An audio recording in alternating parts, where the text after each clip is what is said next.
We're here.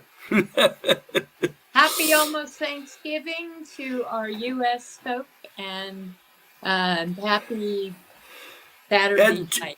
Or and to the Canadians, happy belated Thanksgiving Day. yeah, they've scheduled theirs early. Anyway, we are, as you can see, we're still making our transitions into the modern era when it comes to our podcast. But we're getting there, slowly but surely. And I'm going to go up next Sunday to Melody's house, and I'm going to drag her kicking and screaming into the green screen age. there you go. And And to everybody who has asked, Peanut is doing really well. He's home. His brother won't let him go. He thinks if he lets him go, he's going to vanish or something. But he's doing really well, and they say it was just mono, so they can scare the crap out of you at times. But anyway. Well, that's the kissing disease. So at his age, I don't think he was kissing anybody. No. It's called that, but they know now it's just a viral agent thing. And little kids, they chew on their toys, and so it can get passed around. But secret viral agent man, secret viral agent man. Giving you a virus and taking away your breath. Yeah. Now, see, I was going to sing the entire only Thanksgiving song there is, and I didn't, because I didn't want to foist my voice on the masses. But there is only I don't even remember what that is. Over the river and through the woods. Oh, to grandmother's house we go. The horse knows the way to carry the sleigh. As over the river we go. Exactly.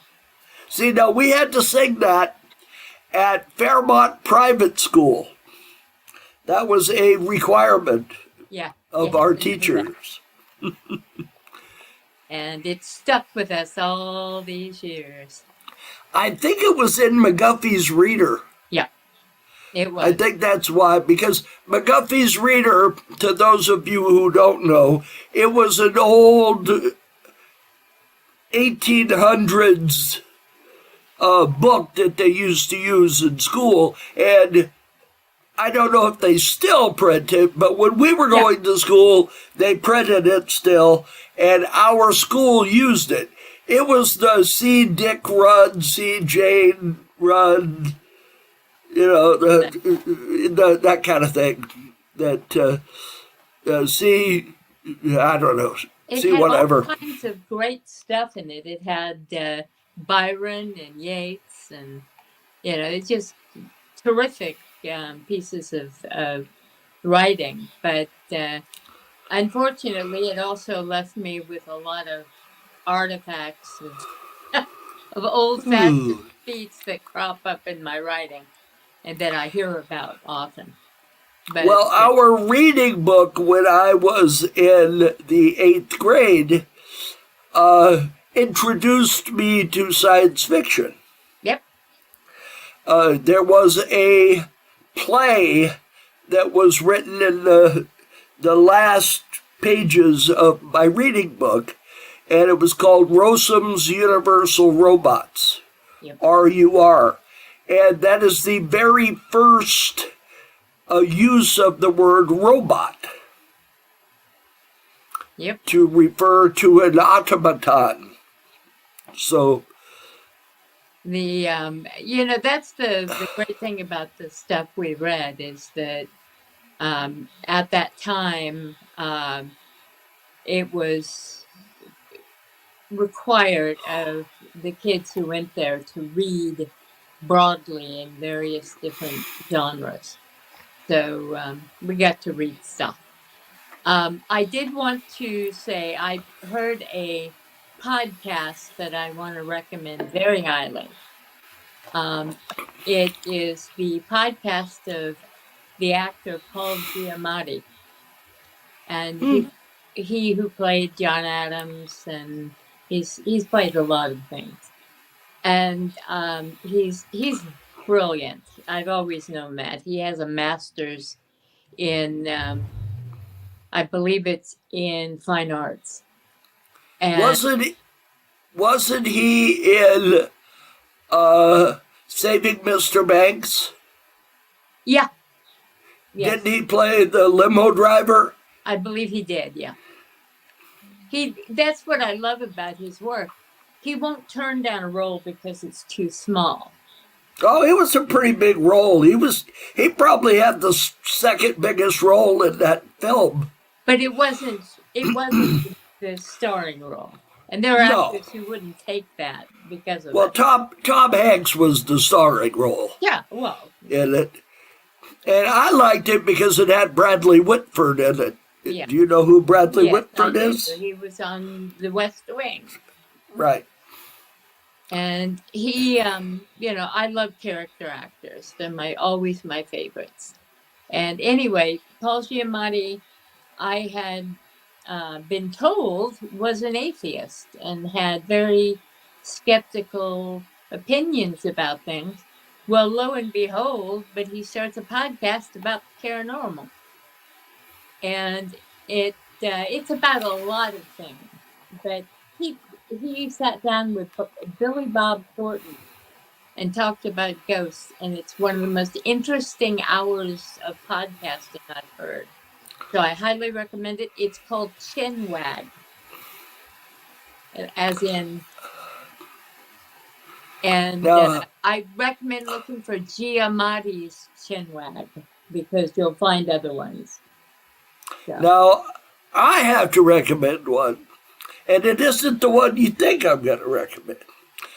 There is one by a friend of mine on Facebook about Disney collectibles. His name is Greg Ziak, and he's a big-time Disney collector.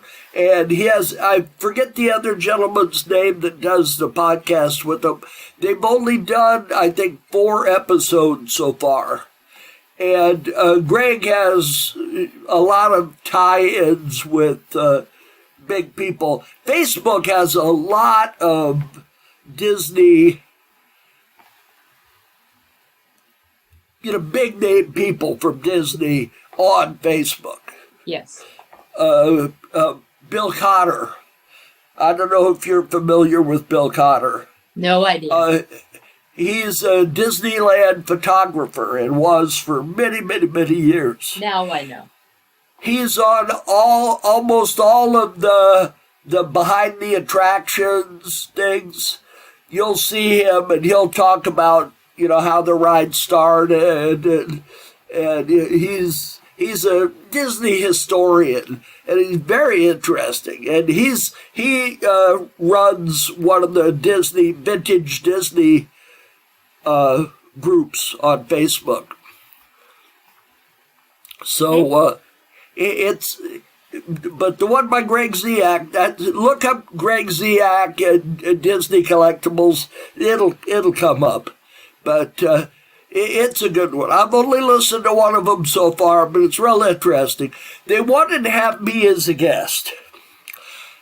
But what they are really looking for is only Disney collectors. Right. That's their entire collection is Disney. And that isn't my collection.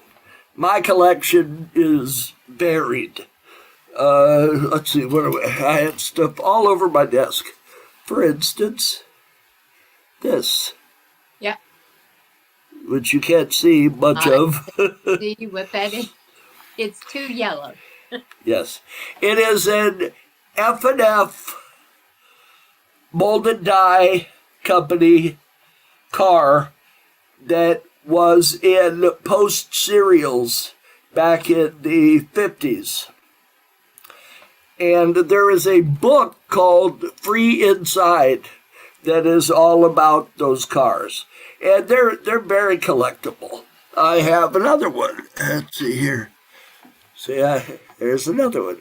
You can see it when I hold it in front of me. It's a little station wagon, but same company. And let's see, what else do I have here? Oh, this is one of my favorites. It's got a little break in it, but it's a really cool car.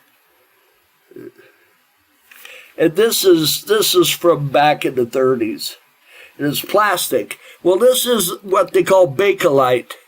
No, or if you can see the swirls in it. But this is Bakelite. So it's technically not modern plastic. But that's why my collection is too varied to have. And I have a lot of Disney stuff, but not enough to call me a Disney collector. Or even a forward Disney collector. Right. Yeah. Yes, because like I say, I like Disney stuff, and I have all sorts of Disney stuff, but not enough. For the at the prices of vintage Disney right now, the market has just gone insane, even as the rest of the collecting world has cratered. Yeah, well, that happens. Yeah. What happens is in order to drive the market up, you have to have people buying the stuff. Yeah. And most of the people that buy things are the people that played with those toys when they were young.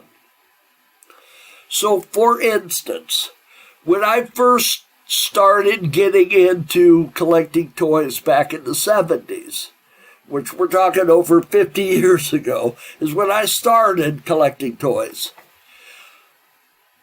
Probably the most valuable toy back at that time was cast iron.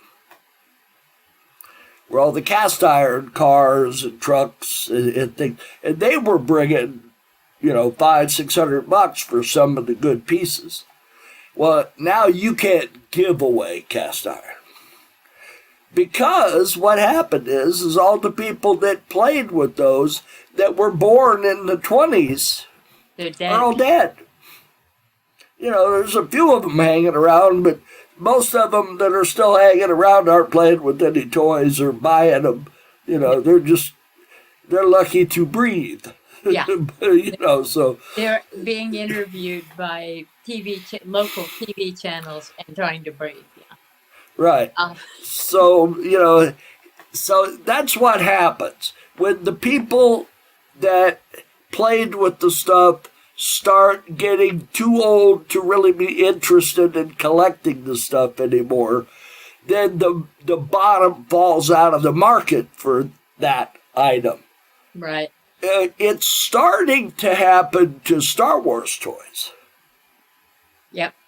I've noticed that too. You're starting to see the prices drop on the old Star Wars collectible stuff. The stuff that was bringing $400-500 for a boxed item, 25 years ago. That stuff's selling for $250 now.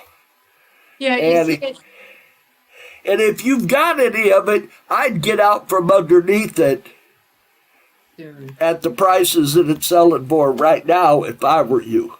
Because it's not going to go up. Well, I can tell you that right now, a Shirley Temple doll, top of the line, was a time I sold one for $500. Now it goes for about $100. Yeah. And you're lucky to get that. Because if you walk up to 20 people on the street and ask them who Shirley Temple is, maybe one or two of them will know. Yeah. But I have my Chrissy dolls that I'm putting up. that were big in the 70s, and they go for $300. But another 10 years, and they're going to start tanking. So, that's just the way it is. That's the nature of collecting. And Dark Shadows 10 years ago, you could have gotten $500 for one of the rare paperbacks. Now, they're going on Shop Goodwill for a whole bunch of them for $50. And Yeah, that's that just the way it is. happens.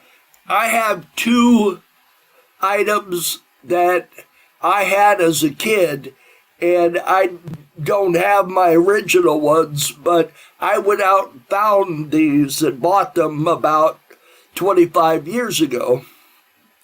And these are Buddy L Texaco gas stations that they used to sell at the Texaco stations. Right. And I don't know if you recall me having those when I was, but we had those. We had the fire truck and the tanker truck, and my mom did not save most of our toys. It didn't happen. I mean, let's be honest. There was another entity in our life who, and I don't mean he was a ghost. He was a human. No. But he basically, after our mother died, he carted all of our childhood off to the dump. Now, I do want to say this. He fed and clothed us. Yeah. So I don't want to just cut him to pieces, because he did feed and clothe us. Yeah. So, he had some good points about him. And when they first got married, he was really nice to us. Yeah. Yeah. Well, I don't know. He thought we were rich.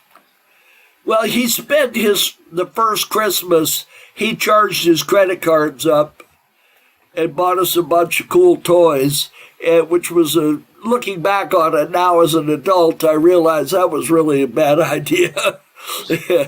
Not a good idea.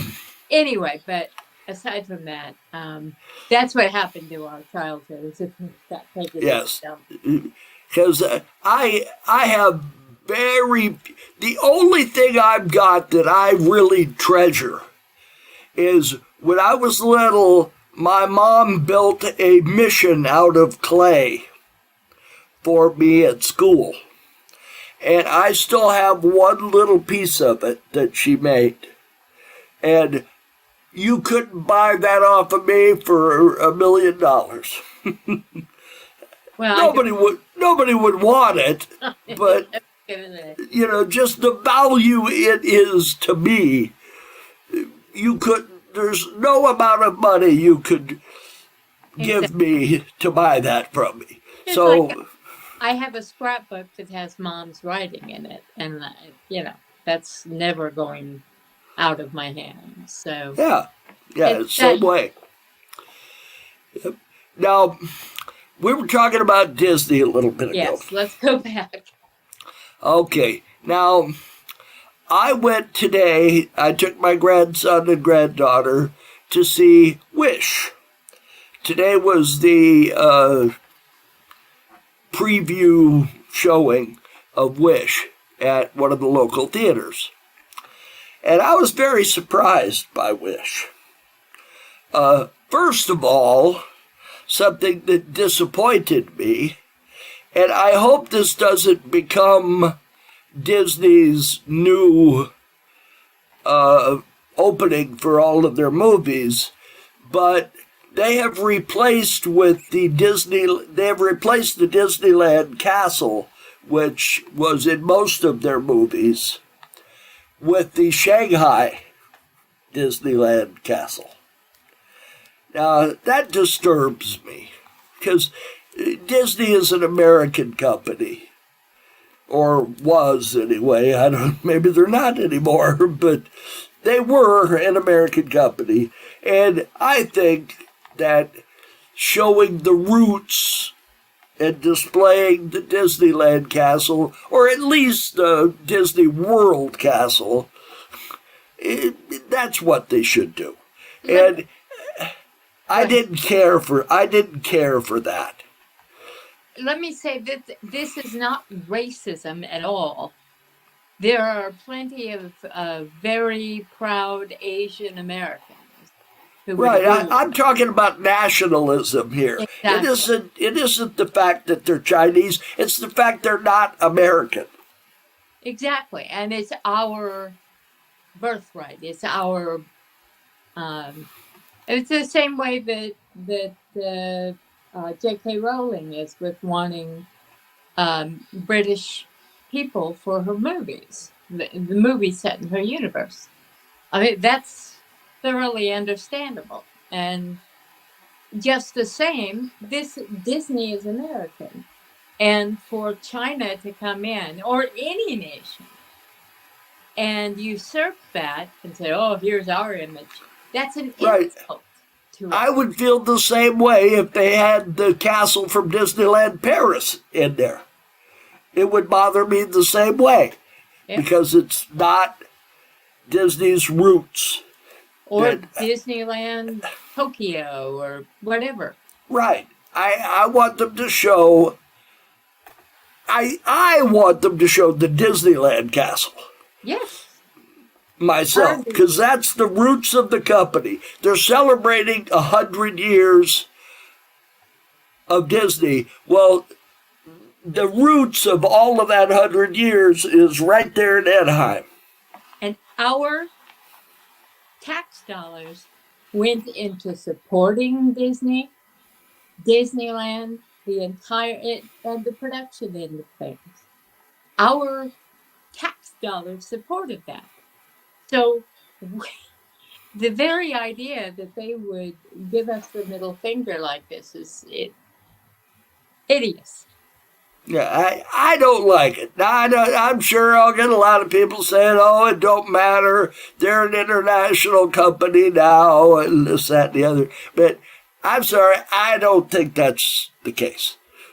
So you can feel however you want to feel about it, and that's fine and dandy.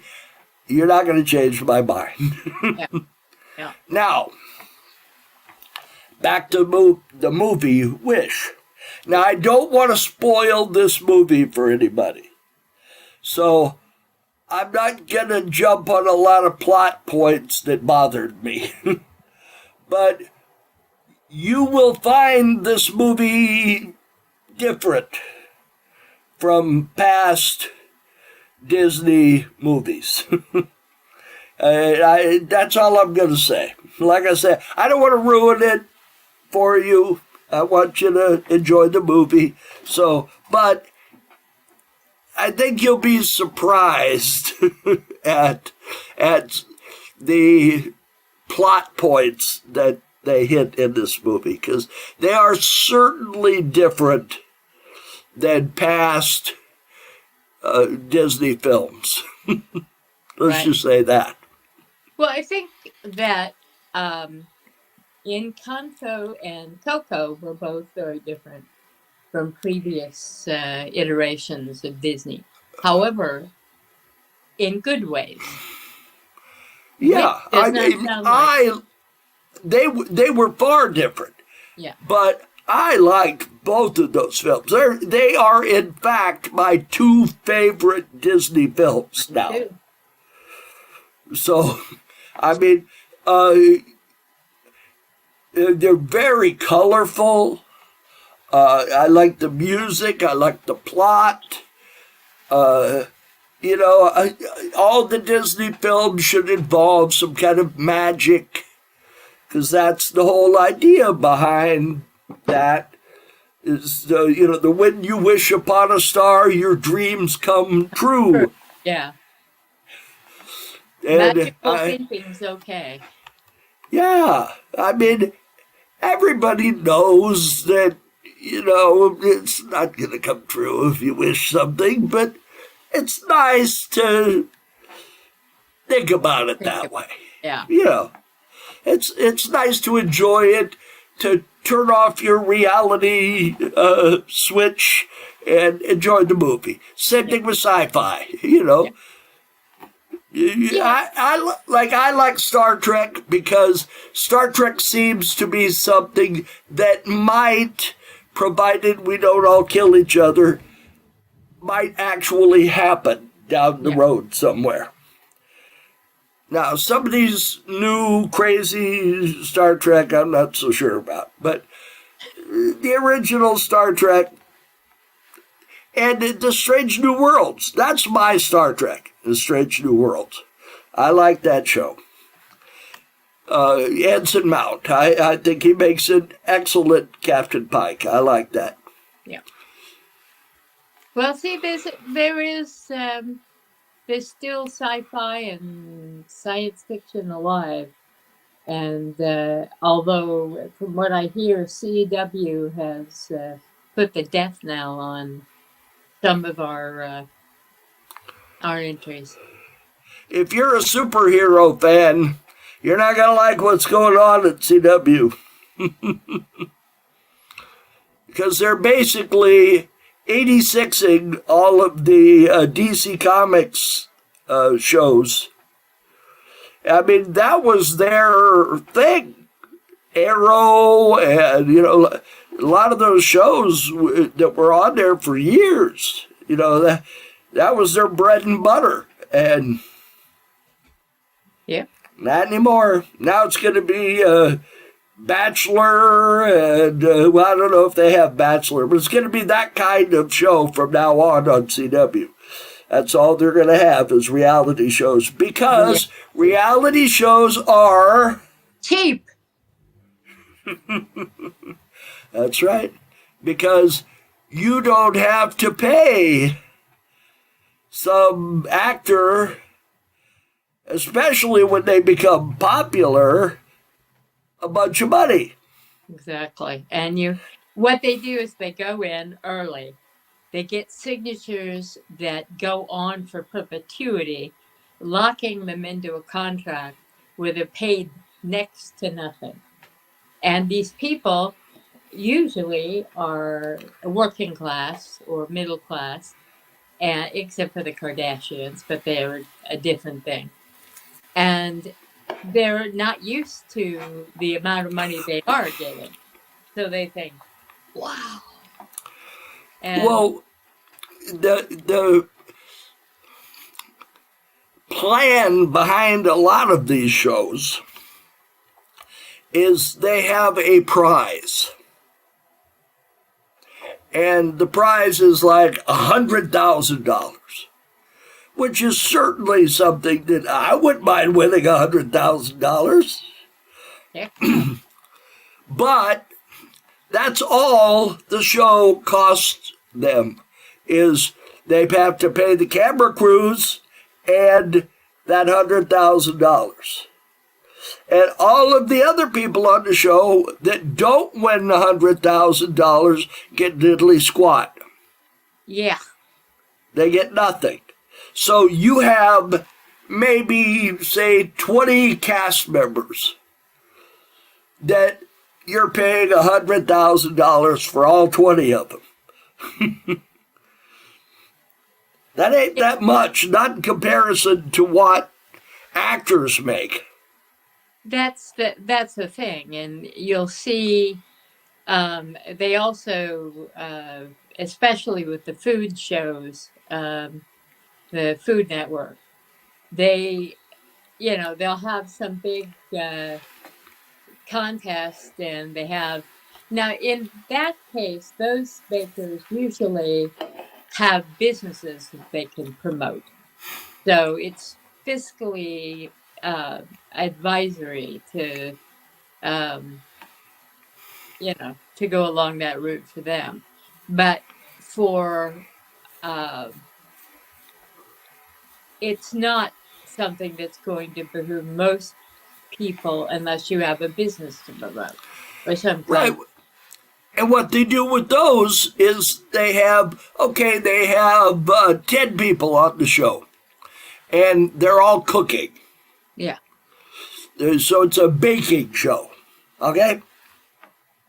So they promise whoever wins their own show. Sometimes, yeah. That's a lot of times that's the prize, Yeah. is you get your own show.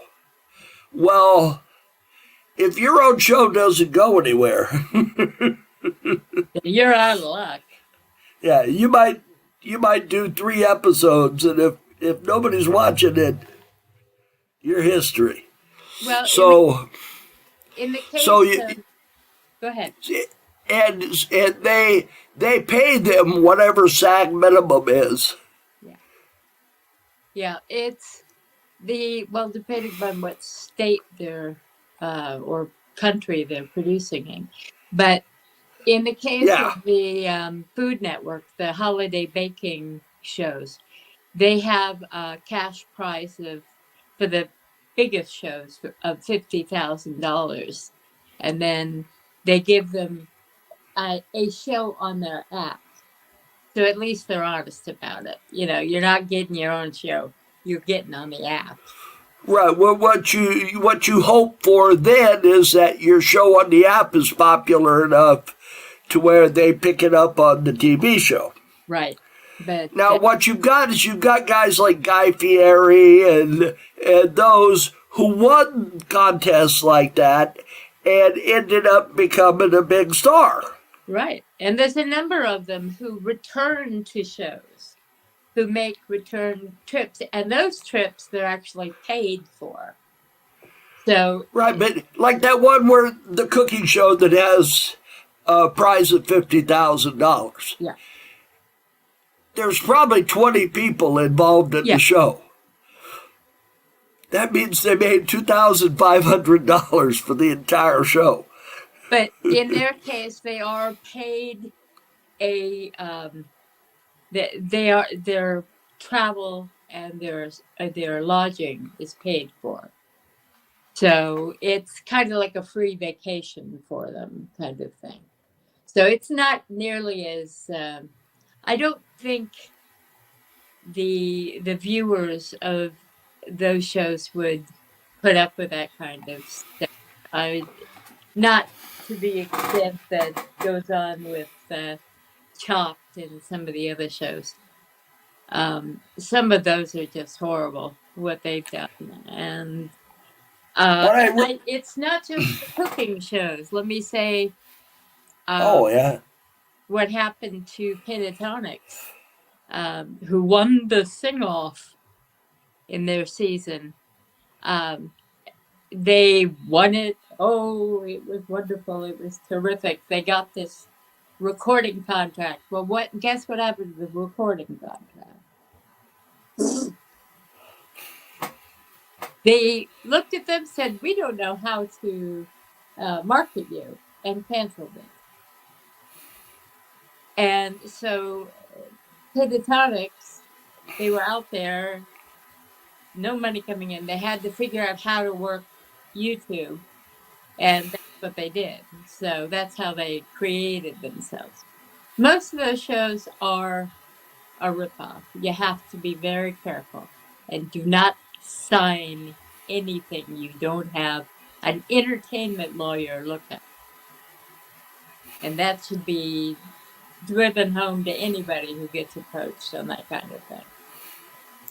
Yeah, it's funny. Some of those reality shows, you see like child stars as adults making appearances on these shows. I saw a couple of them. Like I saw Butch Patrick on one of them. Oh, Butch Patrick would have no life without reality, or no career without reality shows.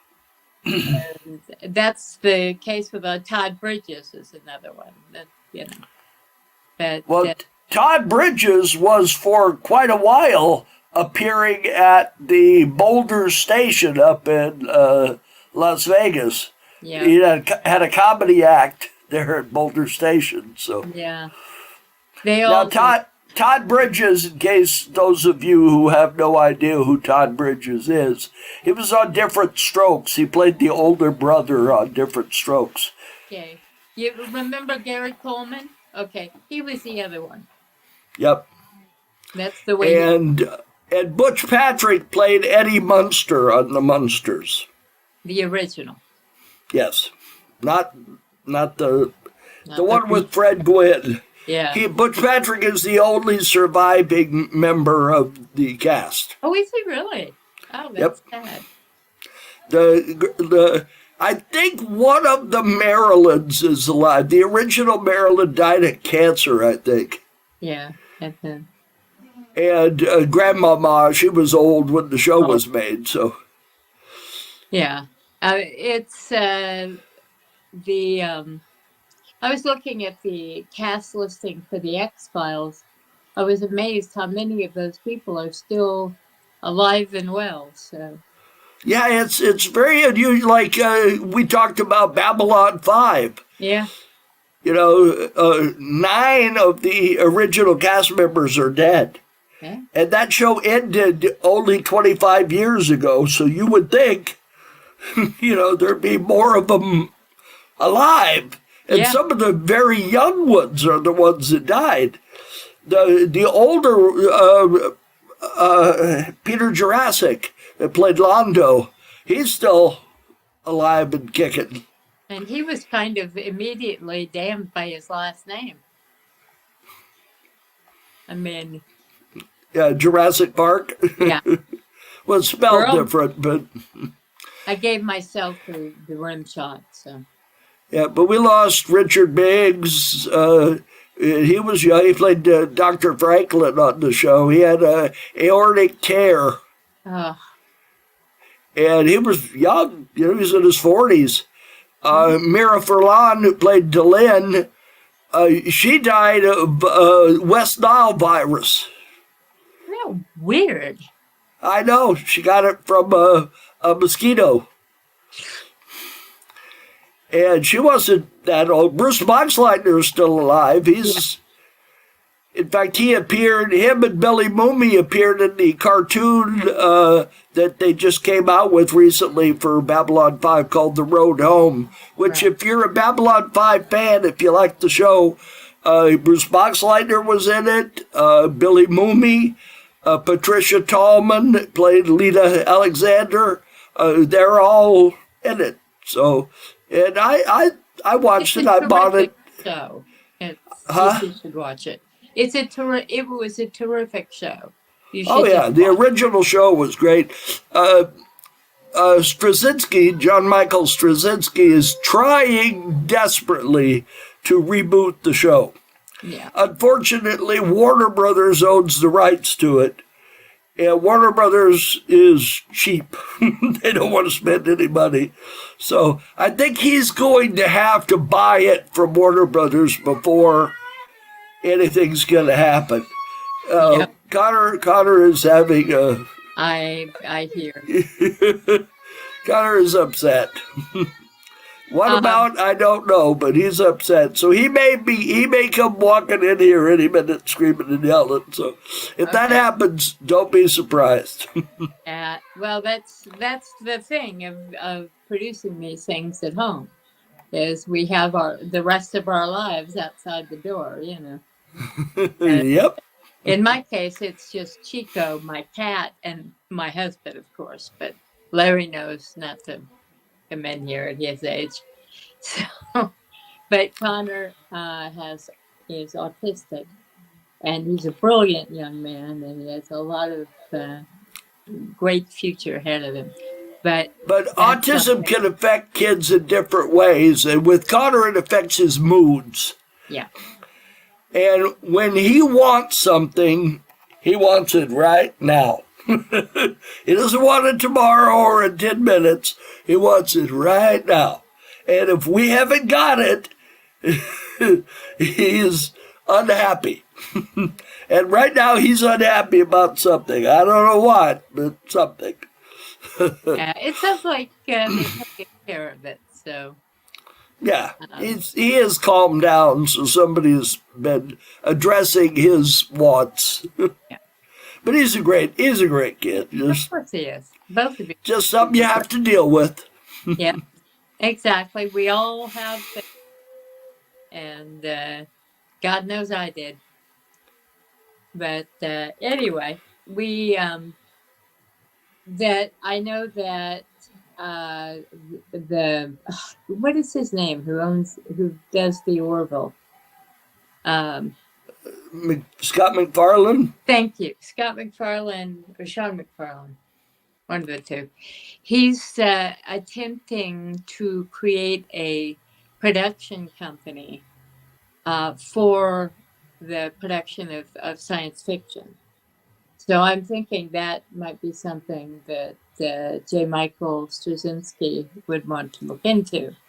Yeah, because McFarlane's got the money to deal with Warner Brothers. Yep. See, So, John Michael, he doesn't really have the money to do something. He just McFarlane was brilliant. He bought it all himself. I mean, he did it all himself. he can sell some of those baseballs he's got, although I think most of those baseballs have gone way down in value, so I don't think he made any money on those baseballs. But and I'm told he owns a piece of property out near Skinwalker Ranch, so maybe he sold baseballs for that. Anyway, the getting back to the situation at CW, so they've totally cleared the deck of all their shows. They're not. Well, they haven't officially canceled all of them, but they said that those shows are too expensive to produce. So I believe you're going to see them all go away. Yeah. Well, I think what's going to happen, especially as production becomes more of a desktop sort of thing, and it really is now. As soon as that happens, you're going to see most of these writers and producers go in-house and do their own productions and stream them themselves to various outlets. Well, looking at what we're doing here, 30 years ago, you couldn't have done this.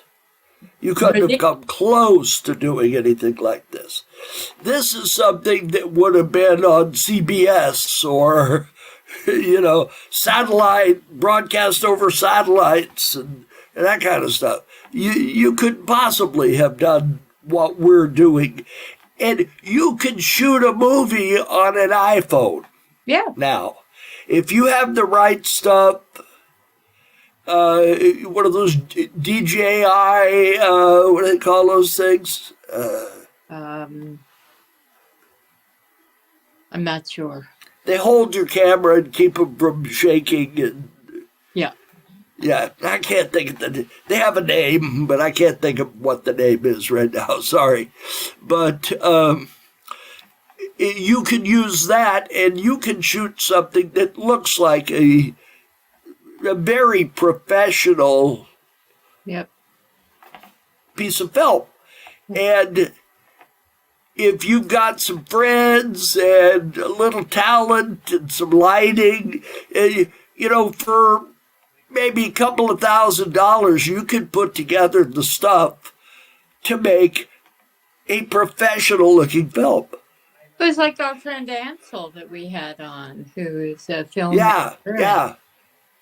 His is entirely self-produced, and he's doing amazing things. And because he has contacts with the original cast of Dark Shadows, and many of them are still with, and he has employed a couple of the ones who passed, but you have what looks like a top of the line work. And there's so many actors who need work. It's kind of easy. These reality shows are putting a lot of these people in the poorhouse. Because there's a lot of these actors that you would recognize that can't get a job. Right. Now, living in Southern California like Melody and I do, I know quite a few actors that you would know. I know Walter Koenig. I know Linda Blair. Uh, and others. A lot of the ones that I knew have passed on. But, if you asked me 20 years ago, I could give you a list the length of my arm. But now a lot of those people aren't around anymore. That's true. And so if I wanted to make a movie, I could probably get a hold of a few actors that would be willing to do it if I had the ability to put the thing out there. Now, Melanie and I had a guest on here named Steve Ross back a few months ago, and he is in the final phases, of putting that movie together. He's got the funding to do it. He's got a number of actors that you've actually heard of. A lot of them that have appeared in these like kung fu movies, because that's what he's a black belt in jiu-jitsu, or I forget what it is now that he's a black belt in, and he knows a lot of the actors. Don the Dragon, something or other, that he was in a lot of. You would recognize him if you saw him. He always looks like the guy from La Bamba, but that's not him. But he does kind of look like him a little bit. Lou Diamond Phillips, or he looks a little bit like Lou Diamond Phillips. Yeah. Used to look. I don't know if he's still alive or not. Is he? Yeah. Okay. And a lot of these actors, even fairly well-known actors, if you're putting together a project, they'll come and work for you for a few days, especially if you feed them, give them transportation. They'll work for you. I know Edward James Olmos, I was reading that he has done, he tends to do a lot of Spanish language stuff. Now, Edward James Olmos was kind of famous here in Los Angeles. Yeah. Do you remember why? Well, you mean after the riots? And he headed up the cleanup. Yep, he grabbed a broom and he got on the news. And said, "Follow me." And he was dragging a dumpster with them, and they were cleaning up stuff and throwing it in the dumpster. And that really meant a lot here in Southern California after that. It was very, very important. Because the community was really torn up pretty bad by that. He was very helpful in getting that calmed down. And getting people out and into the streets for good reasons again. And they were out there, and because they were in the streets in South LA and South Central, and because they were in that area, they were going to the supermarket, they were going to the restaurants, that kind of thing. So, he was a very important person. And there are a lot of actors. We tend to think of them as being, and God knows we do a number on some of the actors here, but most actors are regular folk. Most of them are just as nice as anybody, and some of them even have slight, inferiority complexes. So everybody's different. Yeah, I would say there were probably 100 at each one of those conventions. Probably 100. They weren't big stars anymore. Right. Most of them, their careers had fallen on hard times, and they were at the conventions selling their autograph. And this was back before people charged $75 for an autograph. Yeah. They were selling photographs for $10, and if you bought their photograph, they would sign it for you. And that's not bad for an actor, Yeah, and so they were making a couple of $100 for a day, and back then that was a decent amount of money. Yep. And some of those people, they weren't working anymore, you know. Linda Blair was out there. Now, Linda Blair mostly was doing it for charity. Yeah. So some of the ones who didn't really need the money, they would come out and do it for charity. Yvonne Craig, who played Batgirl, she used to fund animal rights organizations, and she sold her autograph out there. She was the most expensive, and she was $25. Now I think William Shatner, last thing I saw, he was charging $750 for for 15 minutes with him. You really don't want to talk to him anyway. Well, he's 90 years old. Leave the man alone. Yeah, I'm sorry. He's been mean to too many people. Yeah, but he's 90 years old. So I think he's like 92 now. There were people out there at those conventions that really weren't. Some of them, well, a lot of them are dead now. Andrew Prine. Yeah. Now, I don't know. He was in the movie Gettysburg. He was in V. Yeah. And if you saw him, you'd say, "Oh yeah, that guy." He was really not very pleasant. Yeah.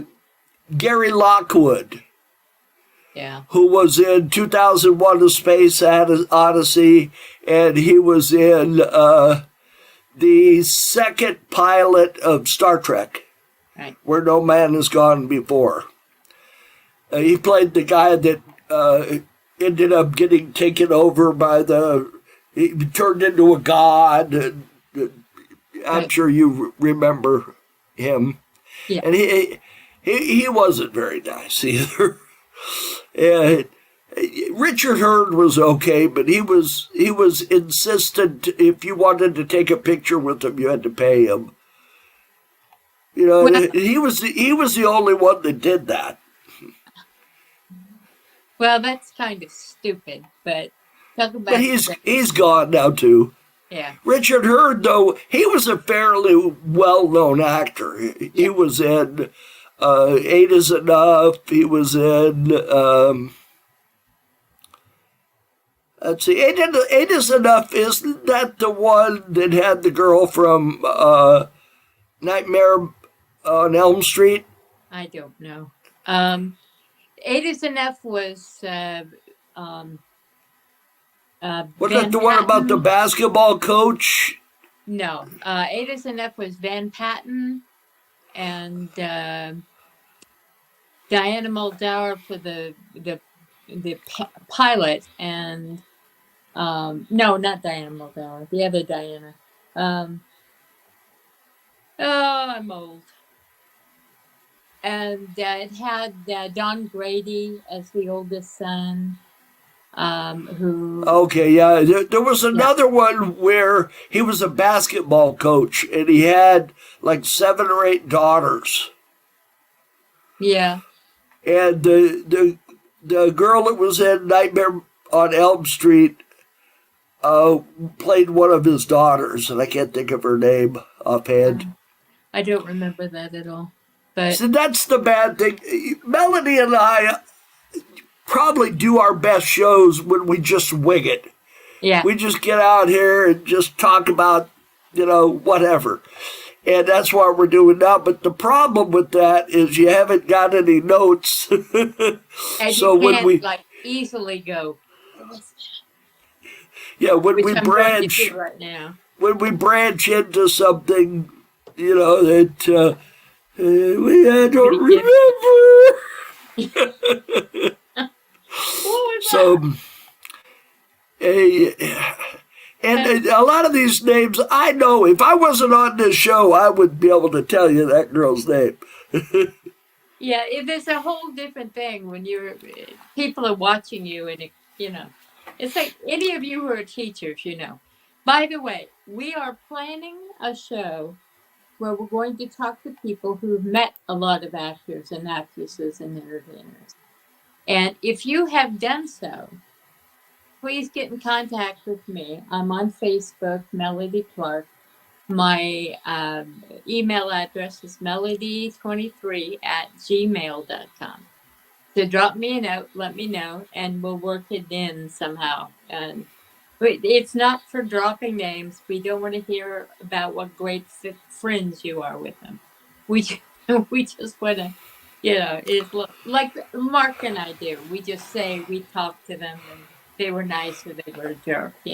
Most of the best stories that I know, I can't talk about.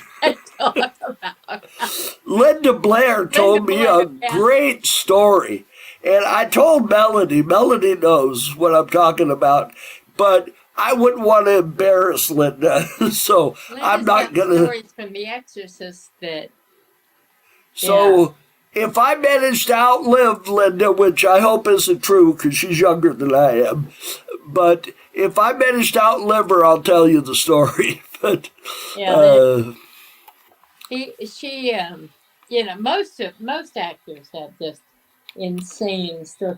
In fact, Paul Giamatti told one on his podcast the other day that was astonishing, but I won't spoil that in case. Well, some of these actors and actresses, they tell stories like, I'm like, you're really telling people that? Yeah. Trisha Helfer. Yeah. She has a podcast. Right. And it's about Battlestar Galactica. And right. Trisha Helfer, for those of you that don't know, she was the tall, beautiful blonde with the red dress in Battlestar Galactica. And she talks about her sex scenes with James Callis, who played Baltar. And she said that the way things were done and everything, that it was just easier for them to just be naked. And she said, so those sex scenes, they were literally naked. And she said, we're both grown-ups. He didn't do anything, out of line. But it just was, there wasn't any way to film it and be covered up. So we just said there was nobody else but the camera people on set. And it was me and James Callis. And said, so we just did it. And I'm like, wow. Okay. Getting back to 8 is enough. Did you find out the other show that I was talking about? No, but I did. It was 8 is Enough had Dick Van Patten, Adam Rich, the little boy that recently died. Yeah, he was on the Partridge Family, wasn't he? No. What show did he was on? He was on some one of those shows. Yeah, Ralph Macchio was on this show. He was a friend of a friend. Willie Ames, Grant Goody, some actresses. Lenny O'Grady, who was Don Grady's sister, and a lot of people. But yeah, that was a different series than. I'm not sure what the basketball one was. I believe Van Patten's character was a teacher. What I was going to say is also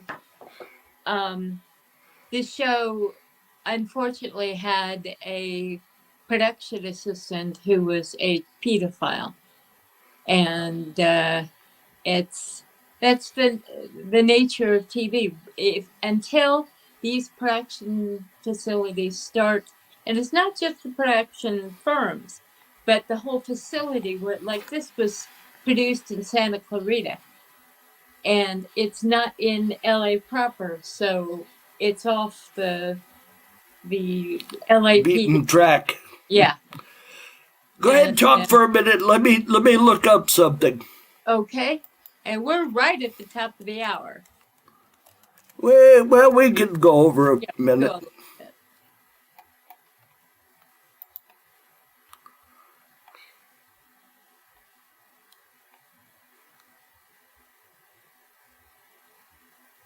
Heather Langenkamp.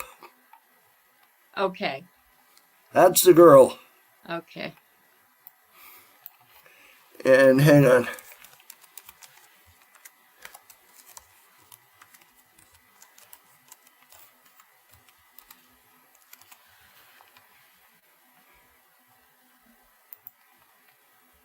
That's the thing with so many young actresses.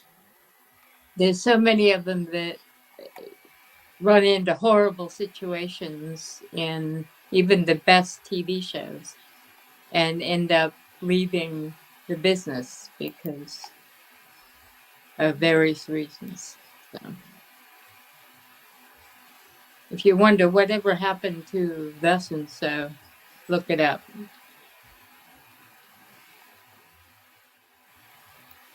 And Just the 10 of us. just the 10 of us. Oh, and 8 is enough. Okay. Yeah. That was the name of it. Just the 10 of us. Oh, that was a big cast. Well, okay. The mother had died, I think, like most of those shows, you know. In the words of the great Ralph Story, said, yeah, they don't want to have divorces on TV shows. It's better they should die. So, yeah. And it starred Bill Kirchenbauer, Deborah Harmon, and Heather Langenkamp. So I have no idea who Dan Kunzelman is. Or no, that was the creator. Bill Kirchenbauer. Yeah, I have no idea who that is. He was bald-headed with a little hair on the sides. Okay, we're going to have to get out of here or Facebook's going to yell at us. All right. So, happy Thanksgiving to all of our fellow Yankafarians. And yeah, because we won't be back until after Thanksgiving is over. Yeah, So, we're taking Thanksgiving off. oh, I'm coming up to see you on Thanksgiving. Yes, you are. Yes, you are. Get ready so I can fix your problem. Oh, okay. Okay. We will Get see the you clams. then. Yeah. All righty. All right. Take it easy, and I'll see you on Thursday. And I'll see the rest of you in 2 weeks. Yep. Oh, we're not going to be. We get a house. We're not going to be on there next weekend. No, we'll be on next weekend. What am I talking about? Ignore the old woman in the corner. Yep. We'll be here on Sunday, next Sunday. All right. Take it easy, and we'll see you then.